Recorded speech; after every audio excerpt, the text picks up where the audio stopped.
Guys, ngayon, yung pinakikita ko na yung aking alaga. Update po. Yan po yung dalawang inaalagaan ko ngayon sa ngayon.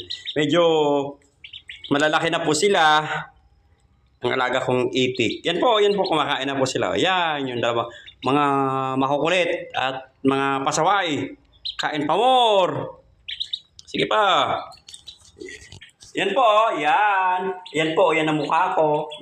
Baka naman. Oh. Yan po, sige. Lakad. Mga pasaway. Kain. Tik, tik, tik, tik, tik, tik, tik, tik, tik, tik. Yan po, yan o yan. Yan, yung dalawa kong pasaway na alaga. Tik, tik, tik, tik, tik, tik, tik, tik, tik, tik. Ang kukulit.